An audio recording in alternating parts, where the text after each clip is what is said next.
Hola, Dios te bendiga. Bienvenido una vez más de regreso a este ministerio Escuela Faro de Luz. El día de hoy vamos a tener nuestra tercera clase dedicada a lo que es la teología de la última generación. Esta vez lleva el título La única definición de pecado, parte 2, de modo que esta va a ser la segunda presentación dedicada al tema del pecado. En el video anterior estuvimos estudiando de manera como una introducción a este tema, estuvimos analizando la primera parte de este asunto y hoy vamos a traer a consideración la segunda parte dedicada al estudio sobre qué es realmente el pecado. Y yo comentaba en el video anterior que tengo 10 puntos que presentarles en cuanto al verdadero pecado, lo que realmente enseña tanto la Biblia como el espíritu de profecía en cuanto a cuál es el verdadero pecado, qué es realmente el pecado. Debido a la cantidad de información que tenemos que presentar en cuanto a este tema, en el video anterior no pude dar todas las evidencias. En realidad son 10 puntos y en el video anterior presentamos solo 5 de esos puntos. Aprendimos en esa clase que en primer lugar el pecado es transgresión de la ley. La única definición para el pecado es la que aparece en 1 de Juan 3:4. Y no existe otra definición. Esta es la única definición que dan los escritos inspirados. En segundo lugar, vimos que al que sabe hacer lo bueno y no lo hace, pues le es pecado. La culpa, esto nos quiere enseñar que la culpa por el pecado solo se atribuye cuando hay luz, cuando hay conocimiento y responsabilidad moral en la mente del transgresor. La ignorancia exculpa de pecado. En tercer lugar, la concupiscencia no es pecado. Todo esto lo desarrollamos en el tema anterior. La concupiscencia no es pecado. El deseo por lo prohibido no es pecado en sí mismo, sino hasta que después que la persona consiente en acariciar y tolerar el mal deseo o el mal pensamiento. De modo que detrás de toda transgresión verdadera está el consentimiento personal o el ejercicio de la voluntad humana. Siempre detrás de cada pecado hay una decisión, hay una determinación de la voluntad humana. En cuarto lugar, aprendimos que cada persona morirá por su pecado. El pecado es una acción personal. La culpa por el pecado es personal. Cada persona carga con la responsabilidad moral de su propio pecado. El pecado no se transmite biológicamente, no a través de lazos sanguíneos ni hereditarios, no a través de la herencia. Y en quinto lugar, aprendimos en la clase anterior que no nacemos pecadores. Nadie nace pecador automáticamente. No existe tal cosa como el pecado definido como un estado, como una condición hereditaria. Hay una diferencia crucial entre el mal, que sí es inherente y hereditario, y la culpa o el pecado. La deficiencia hereditaria no es pecado. Ahora, con esto en mente, ya que no vamos a entrar a considerar estos 5 puntos, pues lo presentamos en la clase anterior, no voy a presentar más evidencia en cuanto a esto. Voy a presentar los próximos 5 puntos que se me quedaron de la clase anterior en cuanto a la única definición de pecado. Por esto este tema va a ser la parte 2 de la única definición del pecado. Así que vamos a partir del punto número 6, de lo que la Biblia dice en cuanto a lo que es realmente el pecado. Este punto número 6 trata sobre la inocencia de los niños. Y quiero comenzar recordando una declaración que presenté en el video anterior del pastor y erudito Norman Galley. Él dice lo siguiente en cuanto a este tema de los bebés recién nacidos. Dice allí: pero la escritura va incluso más allá de los pensamientos, motivos y sentimientos que se esconden detrás de los actos externos de pecado, teniendo en cuenta nuestra naturaleza pecaminosa o predisposición a pecar. En otras palabras, según las escrituras, nacemos pecadores y sujetos a la muerte, antes de violar la ley. Si un bebé muere pocas horas o días después de nacer, todavía está sujeto a la muerte segunda, la muerte de condenación, aunque nunca haya quebrantado ningún mandamiento. Si esto no fuera así, entonces los bebés que murieran no necesitarían un salvador. Esto es tomado del erudito Norman Galley, En el Adventist Review, artículo modelo o sustituto, importa cómo vemos a Jesús, página 13. Ahora, sin embargo, a pesar de esta declaración de este erudito, yo encuentro que la Biblia y el espíritu de profecía enseñan una idea totalmente distinta.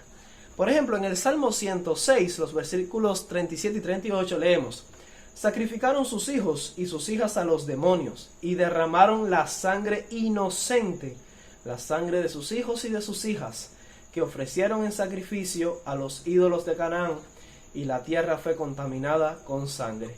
Nótese allí que este versículo de la Biblia llama a los niños y a los bebés que fueron sacrificados, dice que se ha derramado sangre inocente. ¿Pero inocente de qué?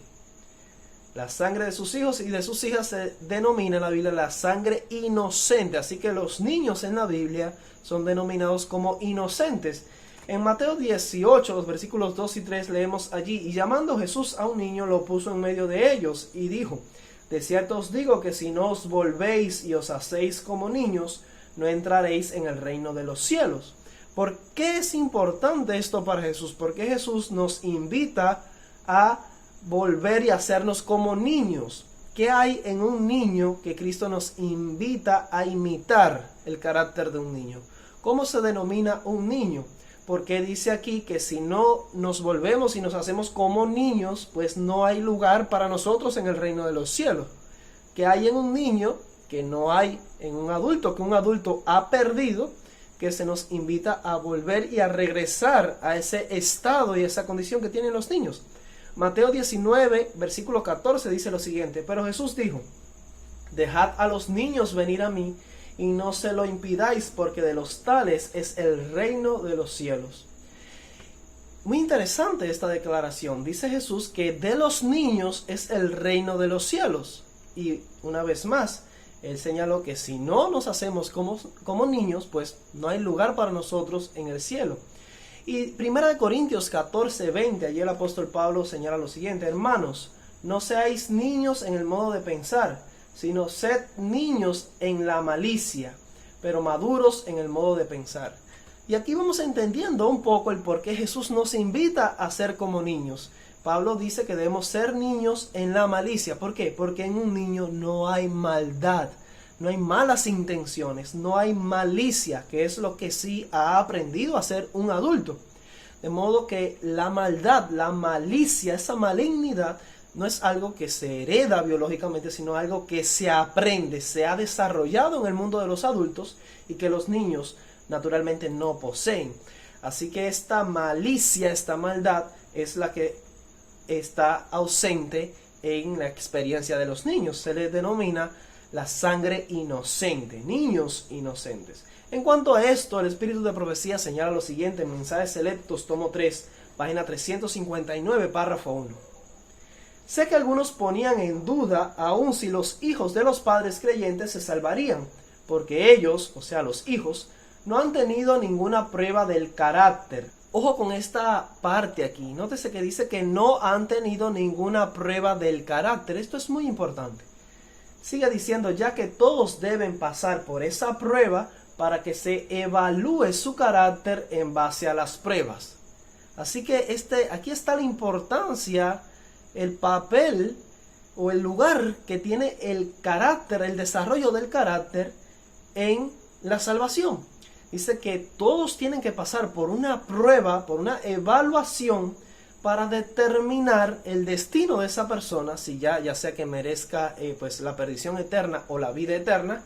Se debe evaluar la calidad de su carácter. Se evalúa su carácter y en base a esa demostración, lo que demuestra su carácter, se determina su destino.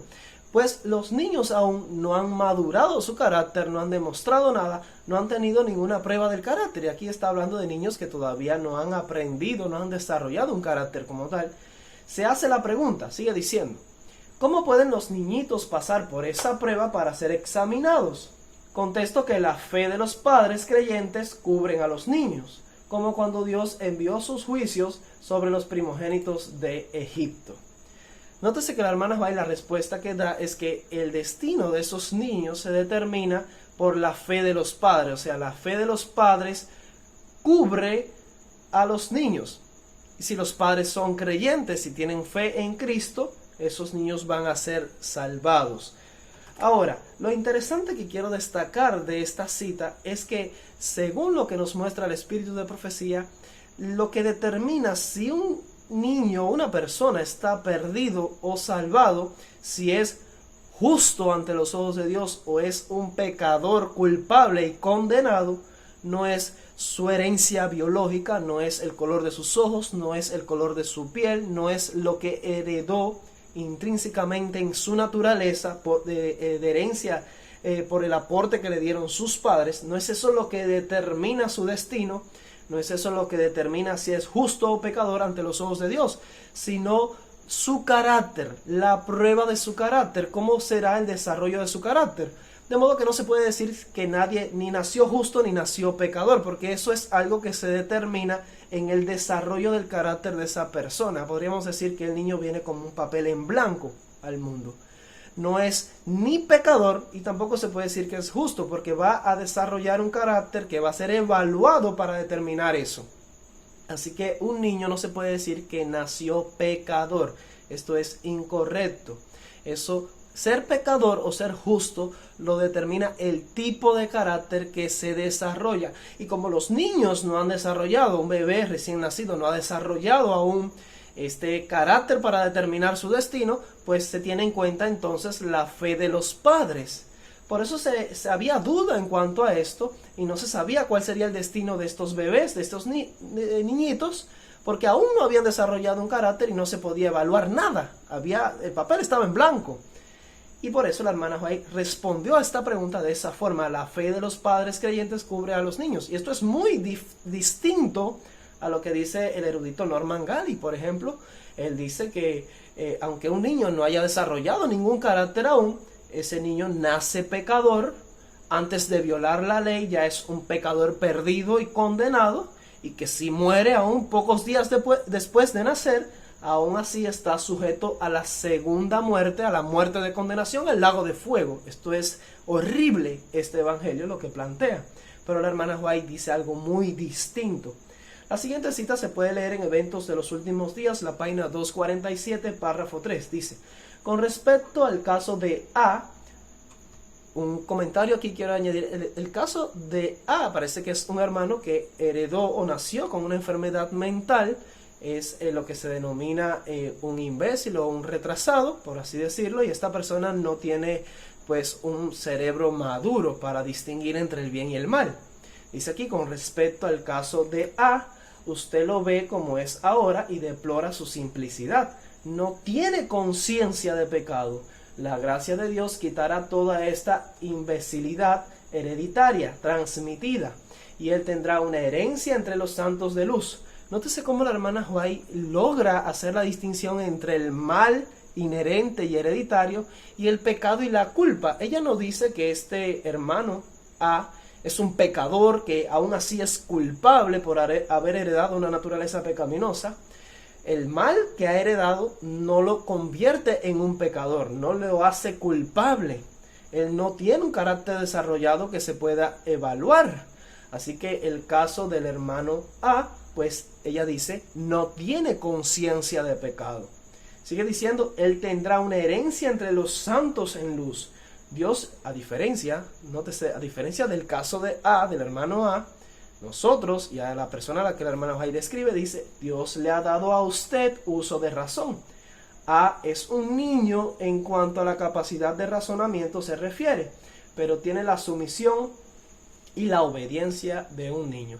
Nótese cómo ella compara el caso de A como el caso de los niños pequeñitos. Los bebés, los niños bien pequeñitos, están en esta misma categoría. No tienen conciencia de pecado. No se puede decir que son culpables, que son pecadores. No es así, no han desarrollado aún su carácter. En cuanto a la capacidad de razonamiento se refiere, es un niño, es inocente. Y esto es consistente con lo que Jesús enseñó en la Biblia. Así que este es el punto número 6, lo que la Biblia enseña en cuanto a la inocencia de los bebés y de los niños. Consideremos ahora a continuación el punto número 7 y lleva el título: La luz hace la diferencia. ¿En qué se trata este asunto?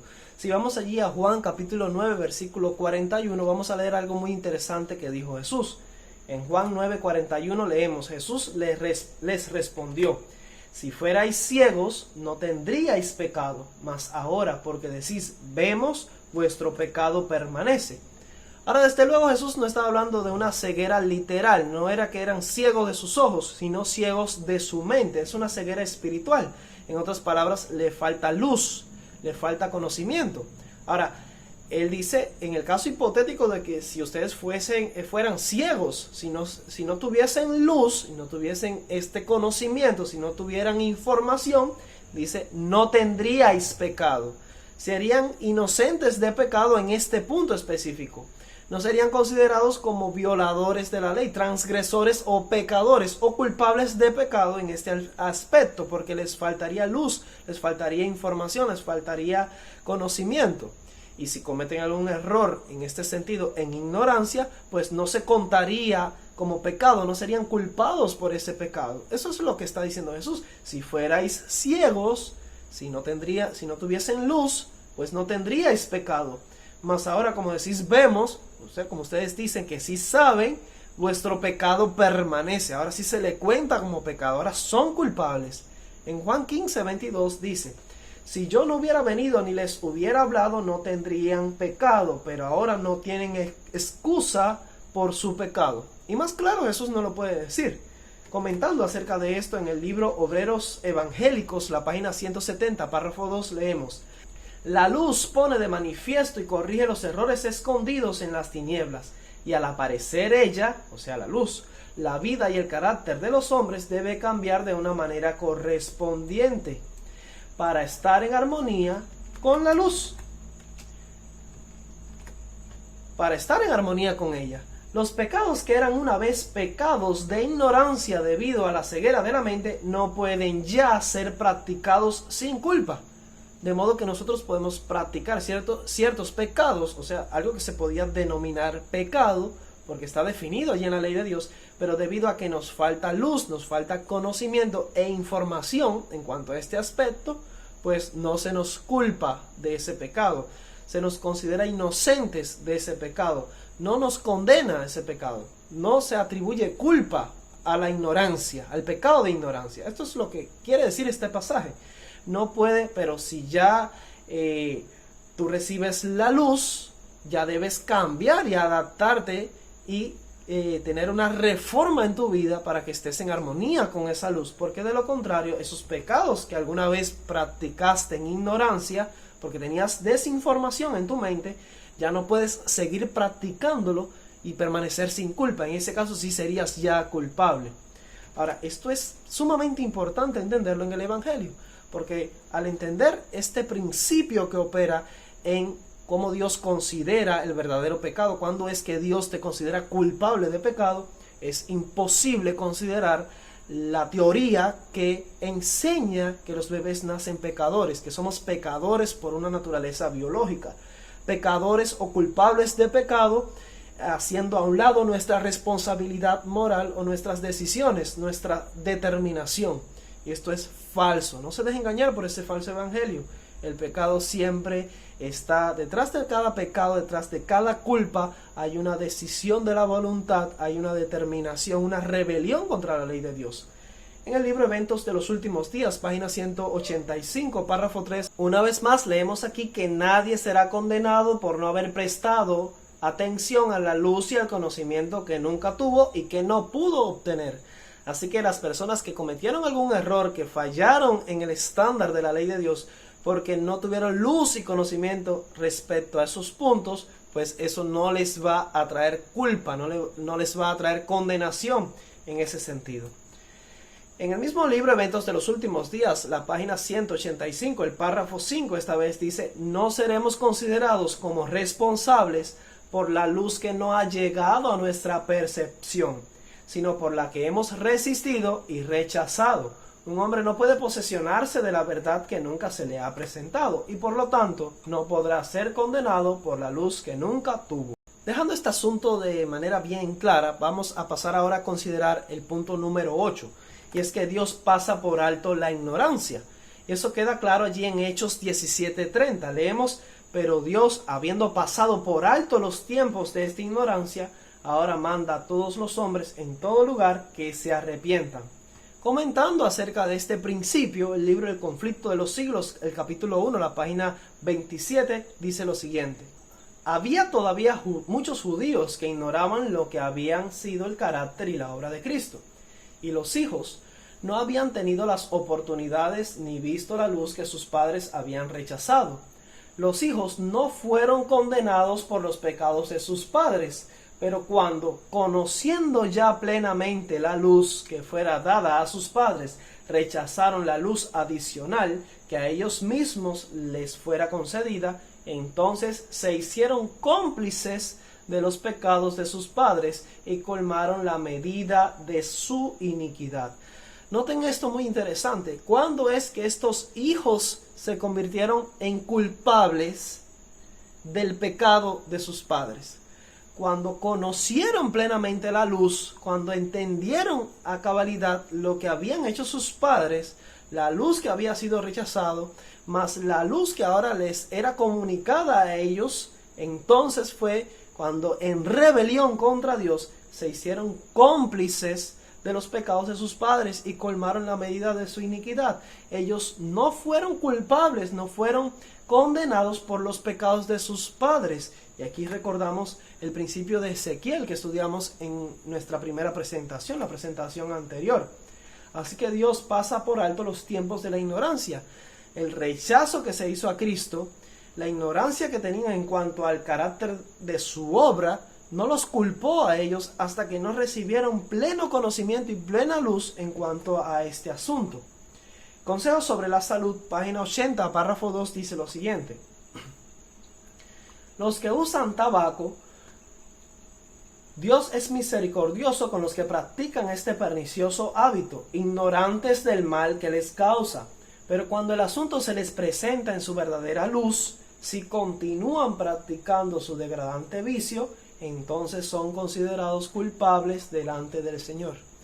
Podemos ver aquí, sin necesidad de comentar mucho esta cita, pues es clara, que siempre la culpabilidad por el pecado está asociada a una responsabilidad moral, a una determinación de la persona, a una decisión, a un acto personal de persistir y rebelarse en contra de la luz y de la información que se recibe. Siempre el pecado, siempre la culpa está asociada a una determinación de la voluntad, a una decisión, al ejercicio del libre albedrío y la responsabilidad moral. En otras palabras, somos responsables moralmente por nuestra culpa, por nuestro pecado. Así que es una aberración, es una herejía señalar que el hombre pues nace culpable del pecado intrínsecamente por su condición o por su naturaleza. Esto pasa por encima del principio de la responsabilidad por el pecado. Punto número 9. Y es que el pecado es presentado a la Biblia como estando a la puerta, como acechando para entrar en tu vida. En Génesis 4:7 leemos: y si bien hiciereis, no serás enaltecido, y si no hicieres bien, el pecado está a la puerta. Con todo esto a ti será su deseo, y tú te enseñorearás de él. En este texto vemos que el pecado es representado como una fiera que está acechando a la puerta para apoderarse de su víctima, para devorarnos. El pecado está esperando su oportunidad para apoderarse de tu mente, de tu corazón. Así es presentado el pecado en la Biblia. Es algo que podemos evitar, rechazar. El pecado no tiene por qué vencernos. Aunque espera su oportunidad, está en nuestras facultades evitarlo. El punto número 10, y con este vamos ya cerrando los 10 puntos, dice lo siguiente, es que no hay excusa para el pecado. La Biblia nos explica que el pecado no tiene excusa alguna.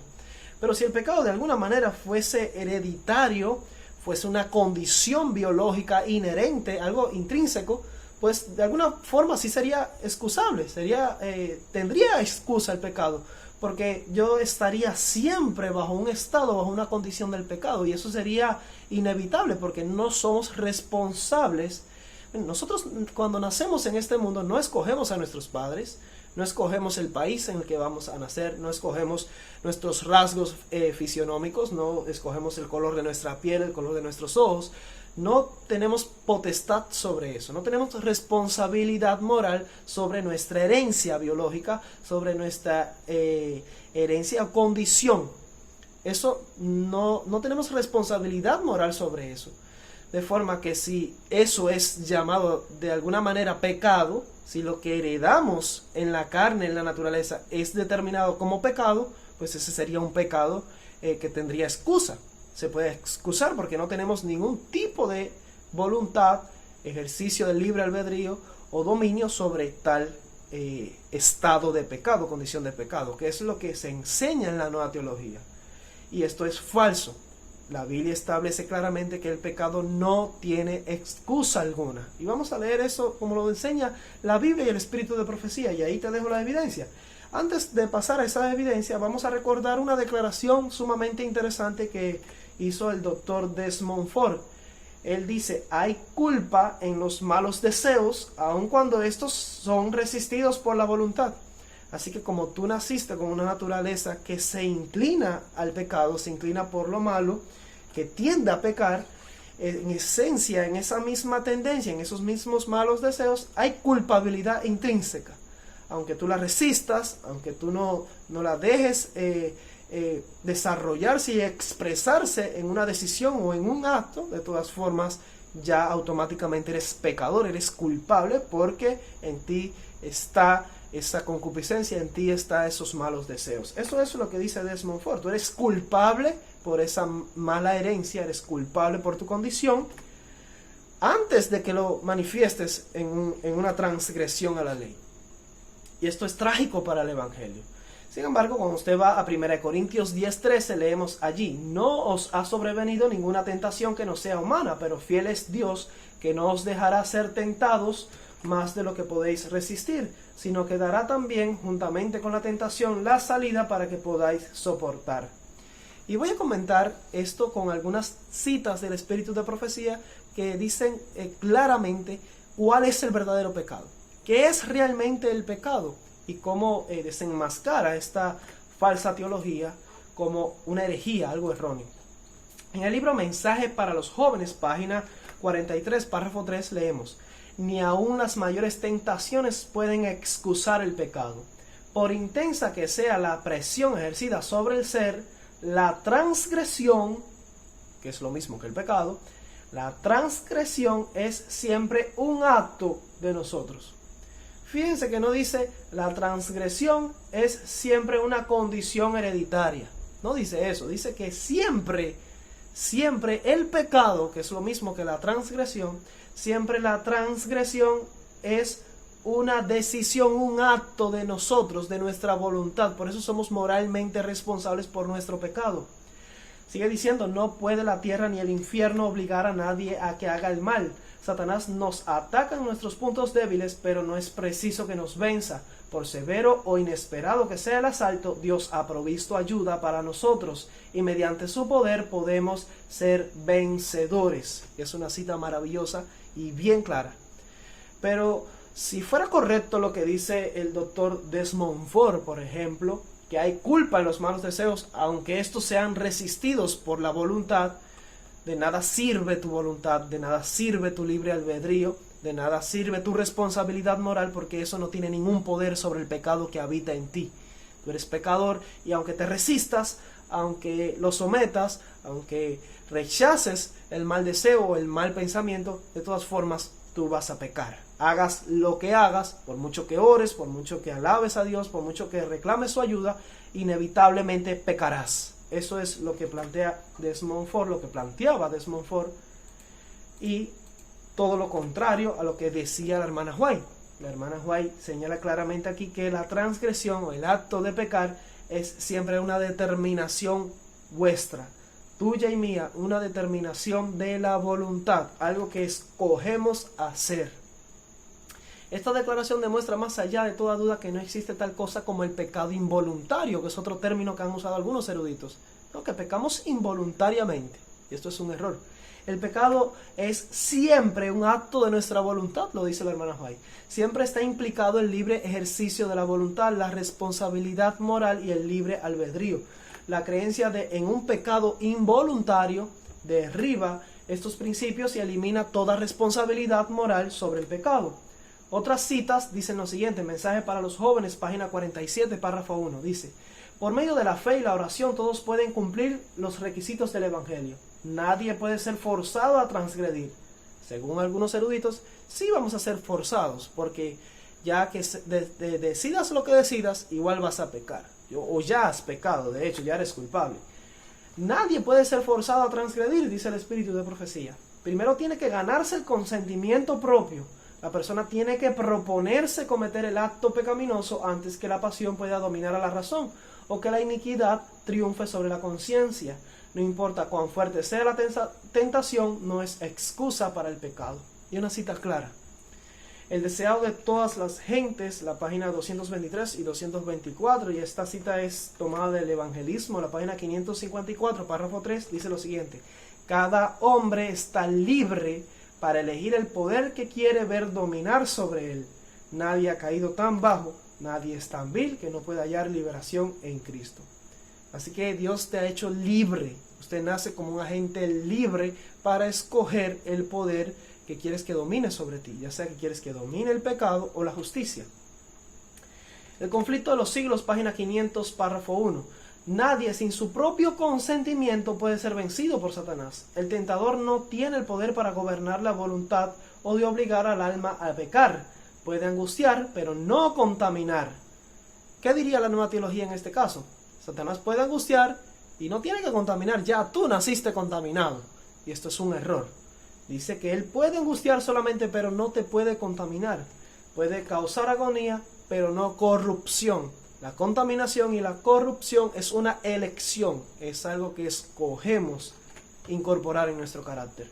La fe por la cual vivo, página 221, párrafo 4, dice: los hombres y mujeres inventan toda clase de excusas por su propensión al pecado. Hacen del pecado una necesidad, algo que no se puede vencer, pero el pecado no es una necesidad. Y esta es una cita maravillosa y bien clara. La revista Señales de los Tiempos, 18 de diciembre de 1893, párrafo 10, dice: no está en el poder de Satanás obligar a nadie a pecar. El pecado es un acto individual del pecador.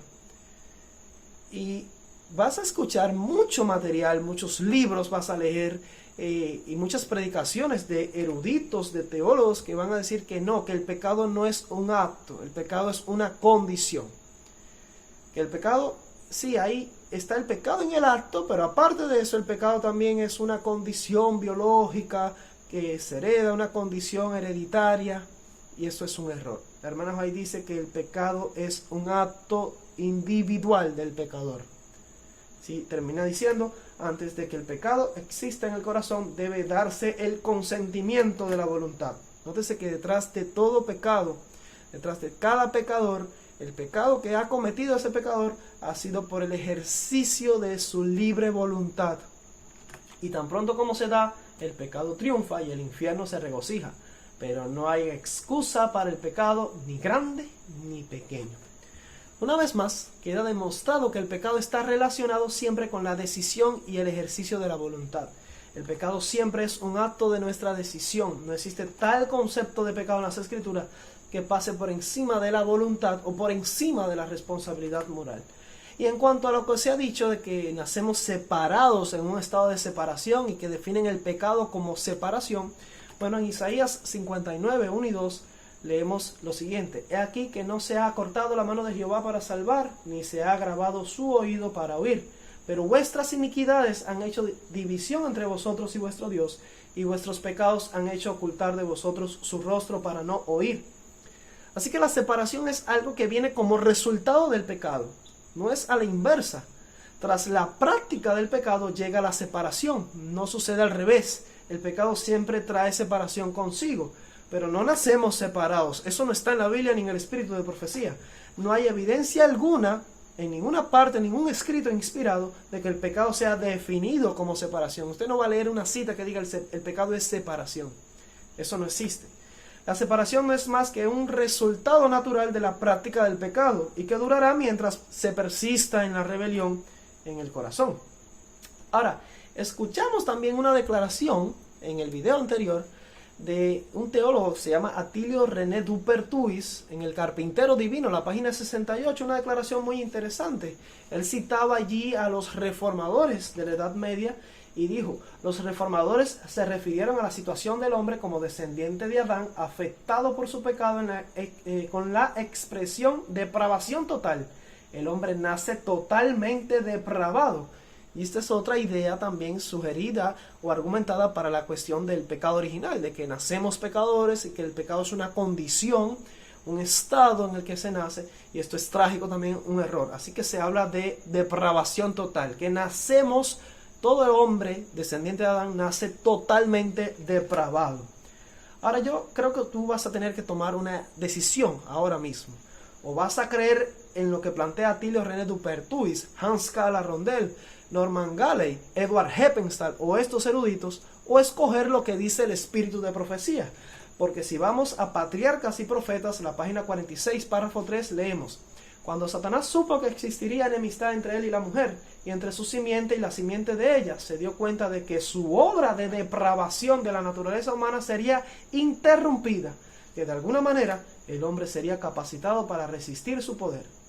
Entonces, si leemos esta cita inspirada y planteamos la pregunta: ¿está el hombre totalmente depravado? ¿Nace el hombre total y absolutamente depravado? Por supuesto que no, porque el plan de redención, el plan de salvación y la intervención de Cristo, pues puso límites, y su plan iba a interrumpir la obra satánica de depravación de la naturaleza humana. Así que Satanás no ha logrado depravar la naturaleza humana por completo. Y hay una cita aún más fuerte en el Manuscrito Liberado, volumen 9, la página 238, párrafo 3, dice lo siguiente: al observar la condición de la humanidad actual, algunos se preguntan: ¿es el hombre por naturaleza total y completamente depravado? ¿Está irremediablemente arruinado? No, no lo está. El Señor Jesús dejó las cortes reales y, tomando nuestra naturaleza humana, vivió una vida como la que todos pueden vivir en humanidad. Siguiendo su ejemplo, podemos perfeccionar una vida en este mundo que sea un ejemplo de justicia y vencer como Cristo nos dio un ejemplo en su vida, revelando que la humanidad puede vencer como Él, el gran modelo, como el gran modelo venció. Y esta es una cita maravillosa, fuertísima, que desenmascara todas esas herejías que plantean que el hombre nace totalmente corrupto o totalmente depravado. Así que lo siento mucho para los que plantean esta idea, pues están en abierta oposición a lo que sí dice el espíritu de profecía. Y voy a terminar ya este tema respondiendo a la pregunta: ¿qué es un pecador? Ya que justo con la definición de pecado está asociado el tema de qué es un pecador, ¿cuándo el hombre es pecador? Junto a la errada definición de lo que es pecado, le acompaña una definición también incorrecta de lo que es un pecador. Algunos han planteado la siguiente pregunta, que es como una especie de trabalenguas: ¿el hombre peca porque es un pecador o es un pecador porque peca? La respuesta que los eruditos proponen es que el hombre peca porque ya es un pecador, nació pecador. Nació así, esa es su condición natural, su estado por herencia, y por eso pues practica el pecado. Pecar es inevitable para el hombre nacido de Adán. Sin embargo, tal no es la visión bíblica ni del espíritu de profecía. El hombre es pecador por voluntad propia, por su propia decisión, porque ha escogido pecar y rebelarse contra su creador. Ahora, es cierto y es verdad que en este tema no he dedicado tiempo a explicar esto. Es cierto que nosotros tenemos una herencia de una naturaleza caída, una naturaleza pecaminosa, que esto significa que nuestra naturaleza se inclina hacia lo malo, nos impulsa, nos empuja a pecar y propicia las condiciones perfectas para que nos volvamos pecadores en el ejercicio natural de nuestras pasiones. O sea, naturalmente, si dejamos que nuestras pasiones se expresen, pues nos van a llevar a pecar. El pecado, pues, es favorecido por nuestra herencia. Nuestra herencia nos empuja a pecar. Ahora, el pecado no aparece hasta que tú, por tu propia voluntad, determinas consentir y ceder a los impulsos de tu naturaleza hereditaria. Hasta que tú decides actuar en contra de la ley de Dios. Entonces, tras pecar, tras transgredir, te conviertes en pecador. Así que tu decisión siempre va a estar detrás de tu estado de pecador. Eres pecador, ¿por qué? Porque has decidido pecar y violar la ley de Dios. Has decidido dejarte llevar por las pasiones de una naturaleza caída, la que has heredado. Y eso lo dejó claro el espíritu de profecía. ¿Cuándo es que somos pecadores? ¿Qué es un pecador realmente? Pues en la revista Review and Herald, 12 de junio de 1855, párrafo 5, leemos: que se mantenga siempre ante ellos el contraste entre los seguidores del manso y humilde Jesús y aquellos cuyo Dios es este mundo. Mantenga la distinción entre el cristiano y el pecador. Y ojo con esta cita. Dice que nosotros tenemos que mantener la distinción, o sea, la diferencia entre el cristiano y el pecador. Desde luego, los eruditos de la nueva teología no van a estar de acuerdo con esta declaración. ¿Y por qué? Porque bajo la enseñanza de la doctrina del pecado original, bajo la enseñanza de la nueva teología, no hay ninguna diferencia, no hay diferencia ni distinción alguna entre el cristiano y el pecador. Martín Lutero hizo una declaración que es muy utilizada por los promotores de esta falsa teología, en la que se plantea que el hombre convertido es simultáneamente justo y pecador. Somos justos y pecadores al mismo tiempo, simultáneamente. Eso declaró Martín Lutero y se ha convertido en la base y el fundamento para esta falsa teología que muchos han heredado del catolicismo en la raíz del pecado original. Como ellos entienden que el pecado es un estado, una condición biológica que está en la carne y que nos va a acompañar hasta que Cristo venga, pues es lógico y entendible que tras la conversión, tras haber creído en Cristo por la fe, pues no hemos cambiado nuestro estado inherente, seguimos siendo pecadores, de modo que seguiremos en un estado de simultáneamente justos y pecadores. Así que cuando se habla de un cristiano, pues se está hablando de un pecador aún. Siempre va a ser un pecador, no va a dejar de ser un pecador. Pero esto no era lo que creía la hermana White. La hermana White dice que hay que mantener la separación, la distinción entre el cristiano y el pecador. Así que cristiano y pecador no son equivalentes, no son lo mismo, no son igual. A no ser que se considere esta declaración errada. Y esto tendría trágicas consecuencias para el espíritu de profecía o para la fe de los adventistas en el espíritu de profecía.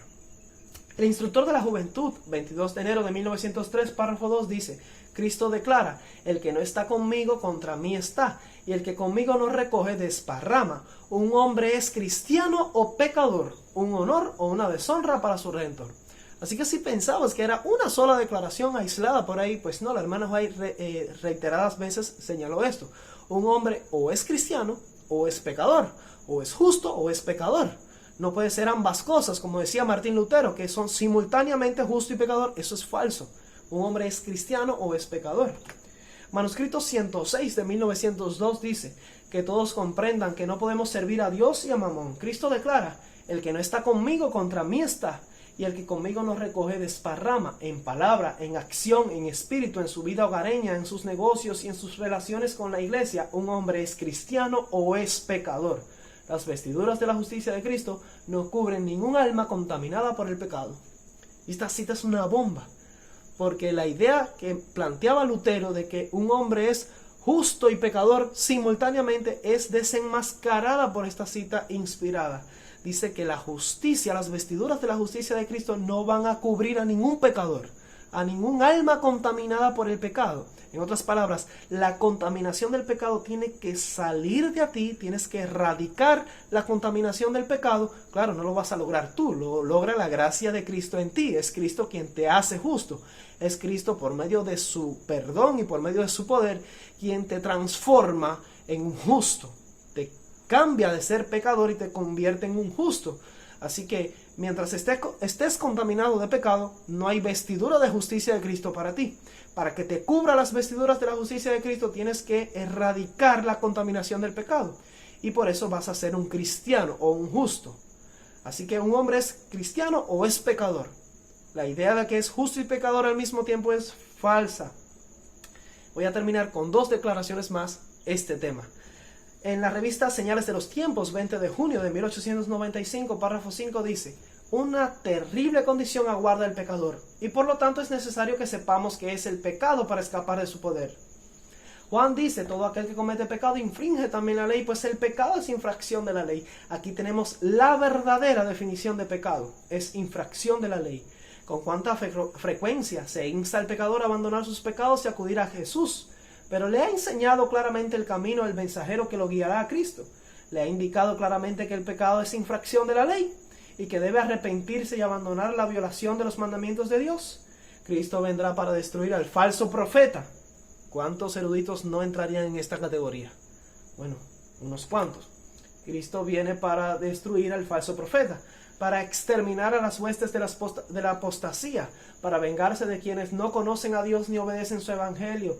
Y es de suma importancia para cada uno de nosotros que conozcamos las condiciones para escapar de la condenación del pecador. Es de suma importancia que comprendamos la naturaleza de nuestra caída y las consecuencias de la transgresión. La conciencia del hombre se ha endurecido por el pecado, su entendimiento se ha oscurecido por la transgresión y su juicio se ha vuelto confuso respecto a lo que es pecado. Y vaya que se ha vuelto confuso el juicio de algunos eruditos respecto a lo que realmente es pecado. Se ha entumecido por la influencia de la iniquidad y es esencial que su conciencia se despierte para comprender que el pecado es transgresión de la santa ley de Dios. Quien no obedece los mandamientos de Dios es pecador a la vista de Dios. Así que, ¿qué es un pecador? Un pecador no lo es por condición, no lo es por estado, no lo es por nacimiento. Un pecador a la vista de Dios es el que no obedece los mandamientos de Dios. En otras palabras, el que transgrede la ley de Dios. Por eso la única definición de pecado es transgresión de la ley. Y yo creo que al buen entendedor pocas palabras le bastan. En la última cita que voy a compartir contigo es Señales de los Tiempos, 9 de marzo de 1882, párrafo 3 dice: la luz de la vida se ofrece gratuitamente a todos. Todo aquel que desee puede ser guiado por los brillantes rayos del sol de justicia. Cristo es el gran remedio para el pecado. Nadie puede alegar sus circunstancias, su educación o su temperamento como excusa para vivir en rebelión contra Dios. El pecador lo es por decisión propia y deliberada. Quien te diga algo contrario a eso, pues está equivocado, está errado. Y aquí tú tienes que tomar una decisión. ¿A quién le vas a creer? Si vas a creer en lo que enseñan algunos eruditos modernos, la nueva teología, o si vas a quedarte con lo que tiene mejor fundamento, que es inspirado por Dios, lo que plantea la Biblia y el espíritu de profecía. Y con esta clase, que es nuestra clase número 3 sobre la teología de la última generación, clase número 3 sobre la única definición de pecado, parte 2, ya que en la anterior tuvimos la parte número 1, pues aquí vamos a dar por concluido el asunto del pecado, aunque en clases posteriores vamos a retocar ciertos aspectos, ya que como hemos señalado en la primera clase, toda la teología de la última generación se edifica sobre este fundamento. La única definición de pecado es transgresión de la ley. En la próxima clase pues vamos a iniciar con el asunto de la naturaleza humana de Cristo. Vamos a tener una clase introductoria y vamos a adentrarnos en el tema de la naturaleza humana de Cristo. Te invito a participar de esta serie, a suscribirte a nuestro canal, a compartir esta información e invitar también a otros hermanos para que puedan sumarse al estudio de esta gran temática. Que Dios te bendiga. Maranata.